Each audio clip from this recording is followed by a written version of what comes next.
Tantor Audio, a division of Recorded Books, presents The Language Warrior's Manifesto: How to Keep Our Languages Alive, No Matter the Odds, by Anton Treuer. Narrated by Kaipo Schwab. Finding Fire. I am not a likely candidate for teaching, or even having much to say about our language and ways. My father, Robert Treuer, was a white man who spoke nothing but German the first 13 years of his life. My mother, Margaret Treuer, is Ojibwe, and grew up in the heart of the Leech Lake Reservation. But like many in her generation, she was the child of parents who spent their formative years in residential boarding schools, where the language was forbidden.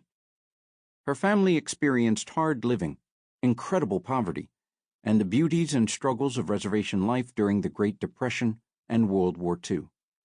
For generations, nobody in my family and few in my community had received their Ojibwe language and culture as a birthright.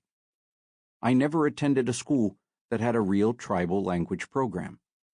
Today, I should not know my language, culture, or ceremonies. But I do know my language, culture, and ceremonies. I speak Ojibwe fluently. I'm not as eloquent as some of our great surviving speakers today, but I officiate at our medicine dance, telling legends that are hours long, entirely in Ojibwe. I routinely converse in Ojibwe with great speakers from all over Minnesota, Wisconsin, Michigan, Ontario, and Manitoba. I've written books in Ojibwe. I dream in my language. And I'm not alone. On the Lac Courte Oreilles Reservation in Wisconsin, a number of families, teachers, and other language activists have done something that hasn't been done there since World War II. They raised a child who speaks Ojibwe as a first language. And it's not just one child, it's over 100. They speak our tribal language, a language that most of their parents and grandparents do not speak. My story, and the story of communities like Lac Courte Oreilles, are not isolated developments. They are part of an upswell, a resurgence, a revitalization of indigenous languages and cultures started by language warriors in many places. Their stories are incredible. They are inspiring, and they point the way. I have a personal narrative to share with you. I share it not because I see any superlative significance in my accomplishments, but because I know my story and I believe it can impact yours. I also share it because in my connections to the journeys and wisdom of others who are deeply engaged in this work, I have found cause for hope and tools to do the work. Our languages can live. 500 years ago, Europeans came to America and announced, "Those Indians ain't gonna last." They've kept saying it every year since, and for 500 years in a row, the Europeans have been wrong. There is nothing as powerful as a living tribal language to prove that point. One of my mentors, the late great Thomas Stillday of Ponema, Minnesota, always had a poignant way to do it. I convinced some of the administrators at Bemidji State University, where I work, to bring him in to give the keynote speech at our annual American Indian Awards banquet. He immediately broke all the rules for banquet speeches, which are supposed to be short, include a couple of good jokes, and focus on the students. He spoke for over an hour and a half, and he did the whole thing in Ojibwe. When he was done, he said only one thing in English: "All you people who study Indians, study that." And then he sat down. Although the eyes of many people at the event had thoroughly glazed over during his speech because they were monolingual English speakers, his message must never be forgotten. Our languages live. And although many of our own people do not speak our languages through no fault of their own, the keys to accessing and understanding indigenous thought are our natural instruments of human speech, indigenous languages.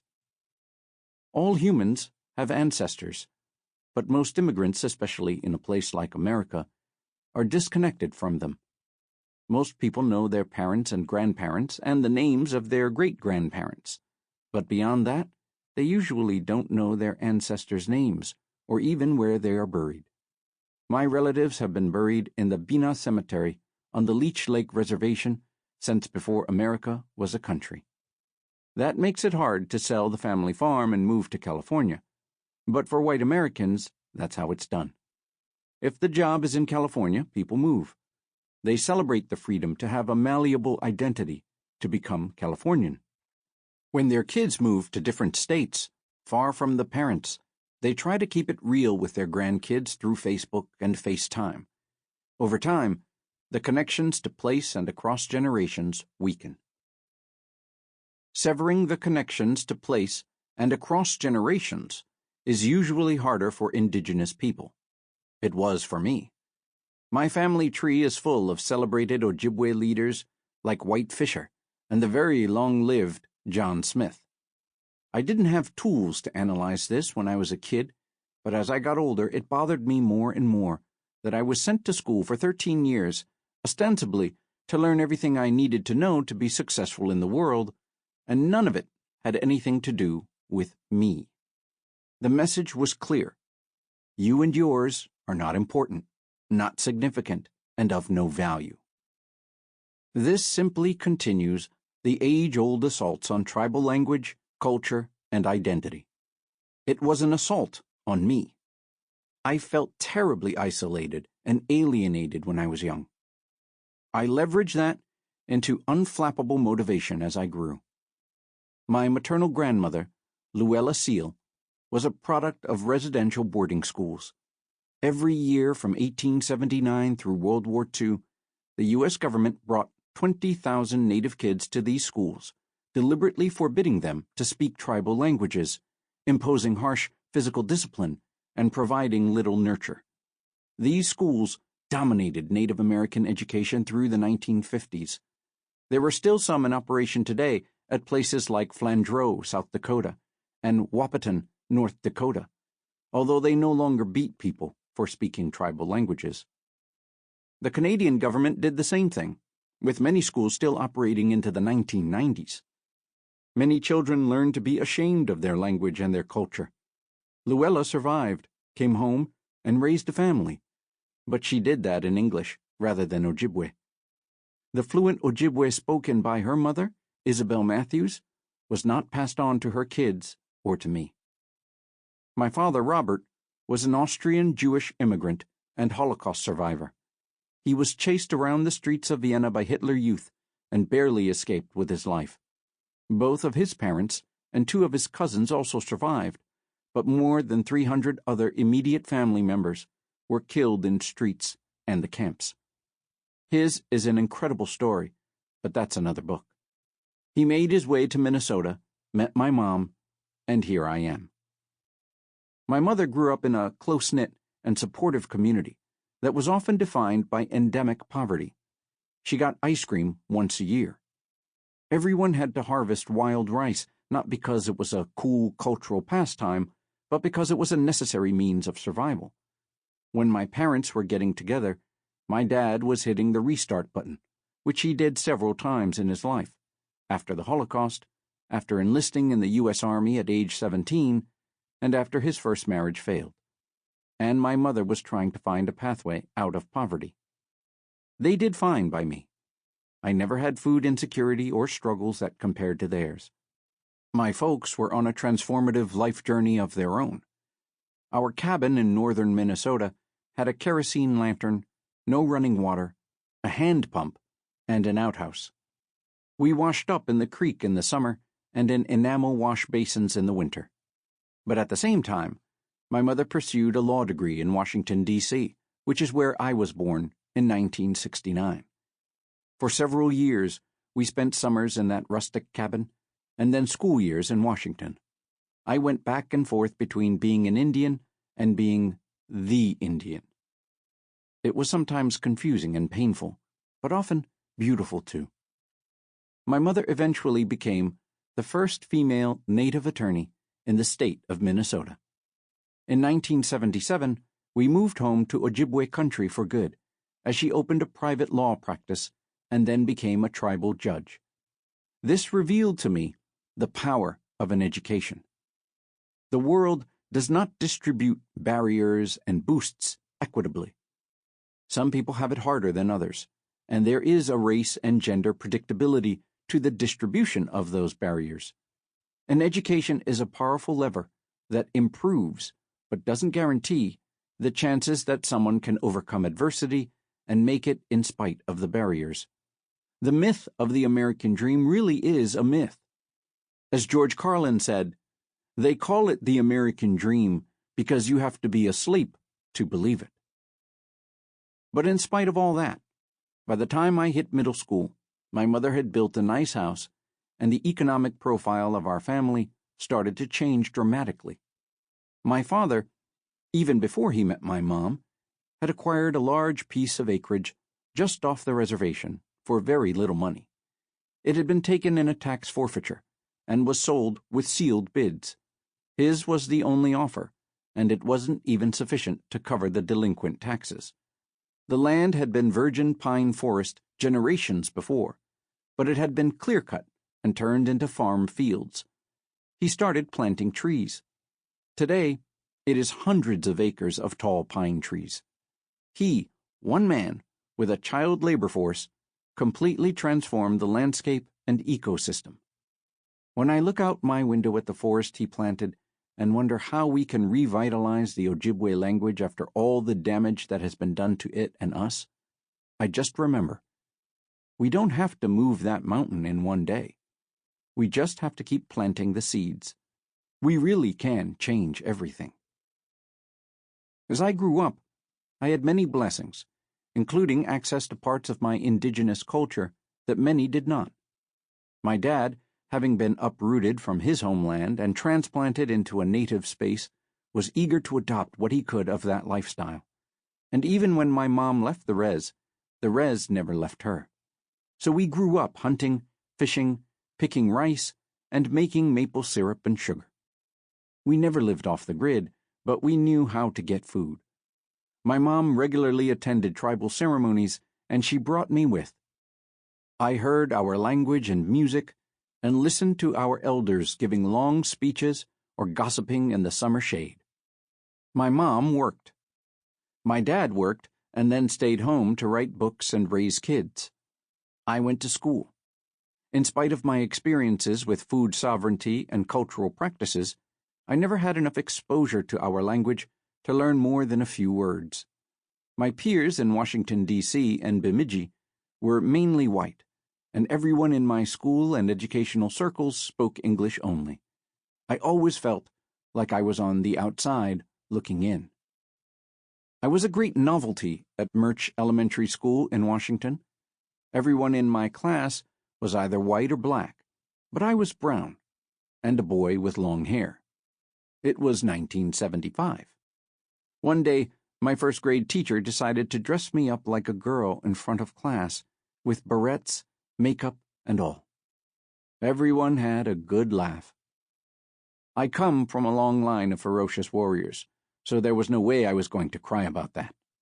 But I did come home and tell my mom, I want a haircut. And I got one. I didn't tell her why until I was an adult. My second grade teacher was black. She was the only teacher of color I had from kindergarten through my master's studies, up until I started to work on my PhD, and she treated me like a normal kid. I was so relieved that, even though I'm right-handed, I tried to write left-handed because she was a lefty. But then came third grade, and white teachers every single year thereafter. I froze. Rather than suffer another humiliation at the hands of my teachers, I decided to put on my best stoic Indian face. For the first several weeks of third grade, I refused to speak. They kept sending me to the principal's office, to speech pathology, and to special education, and I never spoke a word to any of them. That is, until they threatened to kick me out of school and asked, "Do your parents speak languages at home, other than English?" Fearing my mother's potential response to that consequence, I blurted out, "Dad speaks German, Mom speaks Ojibwe." They both spoke English perfectly, but the school had no way to know that, So they called my folks in for a conference and began to ask questions, speaking at high volume with deliberate slowness. My mother said something snarky and annoying to the administrators, and then snapped around and gave me the Indian mother Godzilla laser vision death stare, and I started to speak. My experience that one day in first grade had deeply shaped my classroom behavior and worldview for 3 years. Not everyone has a day like I did in first grade, but a lot of our people have other painfully transformative days. I struggled through the next years at school, being spoon-fed out of a bucket of whiteness every day. I found ambition, pursued a formal education after high school and beyond, but I knew I was just buying time and building credentials. I was subversive, contrarian, driven, and ready to do something big and bold. I wanted to turn the whole educational system of torture on its head. I just needed to find the way. The importance of language. People change over time. No human culture or language is static or frozen in time. Even for those who have tried to slow the pace of change, change is inevitable. The Amish pay taxes to the United States of America and are economically integrated into the world economy. People leave their communities, and sometimes new people join. I have never met an elder from any culture who did not shake his or her head and say, "Kids these days." Those elders complain about cell phones and social media, the way people dress now, and changing mores. There is a tension about cultural change. Change in and of itself can be good, like innovations in healthcare. And it can be bad, like the loss of a language or a major degradation of the environment. And it can also be something in between. Human societies are like water rushing down a mountain. We follow the gorges and paths of least resistance. For many, there is little alternative but to follow the choices of their families and communities. For others, even where religious preferences and values might not be dictated by one's parents, choices often stem from them as people follow those well-trodden paths. The water is always rushing downward. Once in a great while, someone stands in the torrent and diverts the flow to a new channel. Humans are always changing, but it is possible to shape the change. Revitalizing a language that is not one of the world's 100 most commonly spoken and taught requires special effort. The deck is stacked against us. Such a phenomenal undertaking never happens by itself simply because it is deserved or right, or because people wish it would happen. It takes real, intentional effort. And such intentional effort also requires leadership. Leadership like that is not found, it is made. We have to provide the initiative ourselves. Nobody can or will do it for us. We cannot wish our languages back to health. We cannot teach them if we don't first learn them. We can't lead in their revitalization from the sidelines. Uncle Sam is never going to come walking out of the bush or over the plains and hand you your language on a silver platter saying, "Sorry about the last 500 years. The world is not a fair place. Fairness is not given, it is made. So we have to engineer it ourselves. As we strive to make our own luck, to generate agency and to manifest sovereignty, we have to sift through numerous competing priorities: health, economics, substance abuse, suicide, politics, and oil pipeline fights.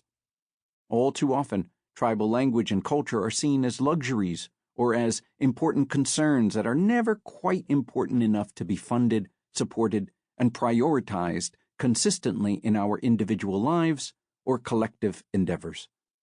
As we seek to shape the change, we first have to see and explain to the world why language revitalization is important. Language warriors see the importance of their language, center their lives around it, and lead the effort to bring it back. There is no way to convince everyone to support the revitalization of our languages, so laying out reasons for our efforts does not mean we wait for them all to join the movement. We act and advocate at the same time. The acting is required to combat inertia. We don't have time to waste. And the advocating is to make sure the effort is not done in isolation or without support. Many humans from many cultures feel lost and disconnected. The pace of change is accelerating through technological innovation and interconnectedness. Connections to motherland, mother tongue, and mother culture are deluged by a sea of information, pressure on everyone's time, and huge institutions, political and religious, that script our opportunities for meaning and action. For many of us in indigenous spaces, this is true as well, but because we are in distinct communities surrounded by this sea of rapidly changing culture, the pace of change for us is in many ways even more pronounced. Human identity is shaped by many things. In a post-colonial world, skin color, race, still has major effects on how we live our lives. We get othered first by how we look. But race is also about culture. A Black Haitian who speaks French Creole, a Black Dominican who speaks Spanish, and an African American who speaks English might appear similar at first glance, but their cultural and linguistic distinctions are profound. The same is true of a Luxembourger, a Pole, and a Swede. This works the same way in indigenous space.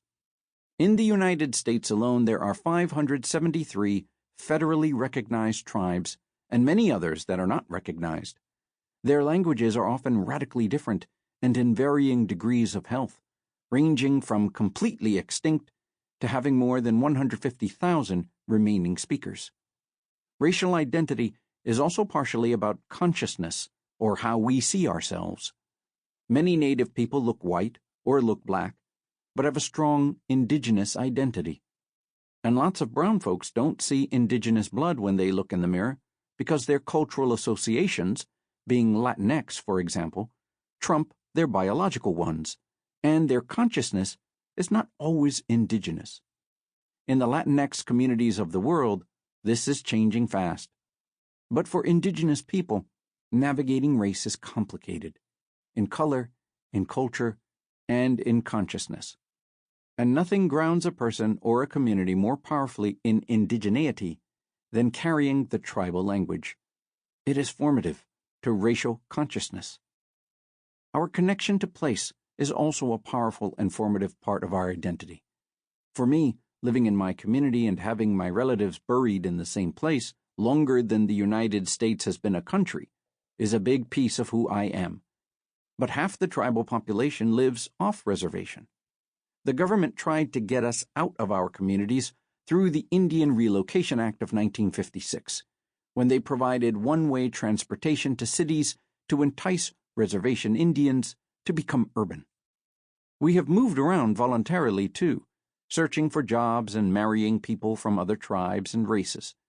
We are complicated, and we become who we hang out with, for better and for worse. Indigenous languages can thrive in urban areas, too, from Navajo towns to Hilo, Hawaii. But the language is a conduit that can bridge the disconnections most of us experience in this complex world. We can hang out with our folk, create community through language, and be better grounded in our native roots with the native people who have similar struggles, dreams, and triumphs. Our identity crisis also extends into other realms, like culture and customs.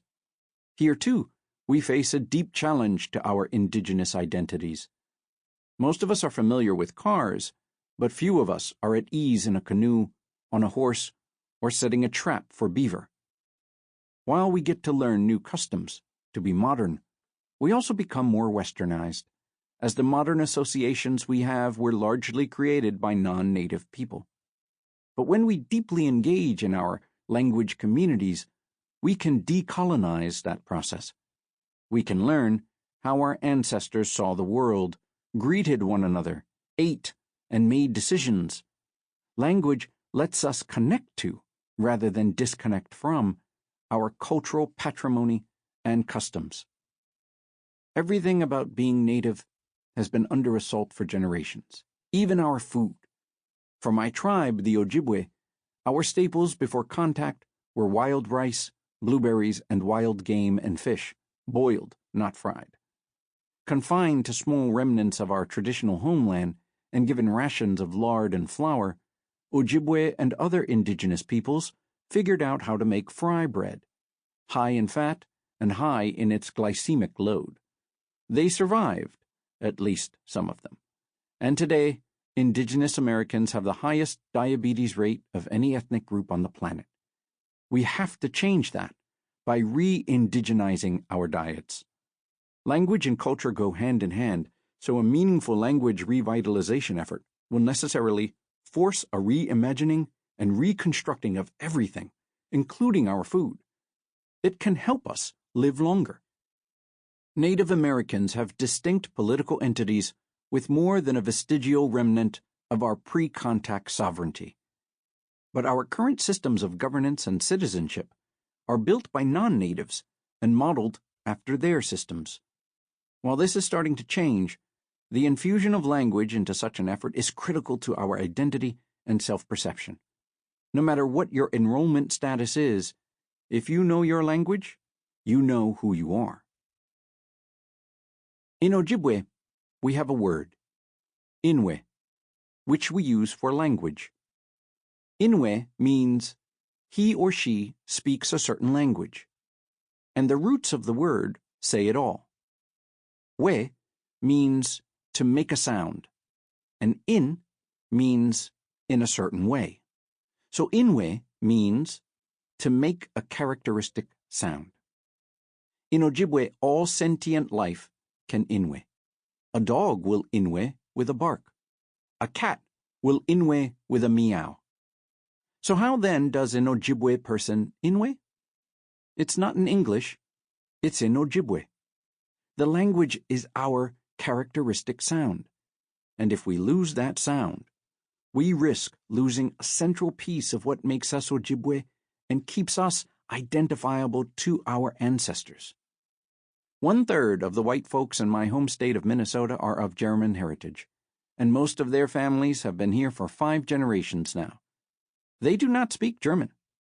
Most have never been to Germany. If they do go, they have a nice visit and then return to Minnesota, where they feel most comfortable and at home. There is a difference between having German blood and being a Deutschlander. So, too, is there a difference between having native blood and being what our ancestors were. I strongly advocate for changing over time. An Anglo-Saxon English citizen descended from someone who saw the premiere of an original Shakespeare play doesn't have to worship at Stonehenge to be authentically English today. And that should be the same for us. But how much can a people change and still be the same people?